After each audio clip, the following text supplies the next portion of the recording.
Good morning guys. स्वागत आहे तुमचं माझ्या पहिल्या ब्लॉगमध्ये. माझी सकाळची सुरुवात अशी उठण्याने होते. नंतर मी माझा बेड आवरला. त्यानंतर तुम्हाला बाहेरचा नजारा दाखवते. हा माझ्या बाल्कनीतून असा व्ह्यू दिसतो आणि आहे. नंतर फ्रेश छानपैकी असा ब्रश केला. त्यानंतर माझी मस्तपैकी अशी आंघोळ झाली. आंघोळ झाल्यावर सर्वात आपल्याला काय काम असतं, आपली देवपूजा ही उरकून घेतली. त्यानंतर माझी रिफ्रेशमेंट म्हणजे कॉफीचा टाईम झाला होता. मग छानपैकी अशी ब्लॅक कॉफी बनवली आणि त्यानंतर मला आठवलं की माझं लॅपटॉपमध्ये थोडंसं काम राहिले, म्हणून कॉफीसोबत लॅपटॉपचं काम एन्जॉय केलं. कसं आहे, काम आणि कॉफी दोन्हीला कॅन्सल करायला जमत नाही.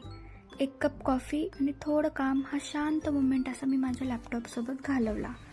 मग नंतर मला आठवलं आता लास्ट मोमेंट माझा डेली डायरी लिहिण्याचा. दिवस कसा गेला, काय कळालं, काय शिकायला मिळालं, हे सगळं मी माझ्या शब्दात ठेवते, माझ्याच डायरीमध्ये. तर असा होता आजचा एक दिवस युरोपमधला. खरं तर माझ्यासाठी हे सगळंच नवीन आहे, पण छान वाटलं. तुम्हाला जर माझा व्हिडिओ आवडला असेल तर कमेंट करून नक्की सांगा, लाईक करा आणि जर तुम्हाला हा कंटेंट आवडला असेल तर सबस्क्राईब करायला विसरू नका. Thank you so much for watching. Bye.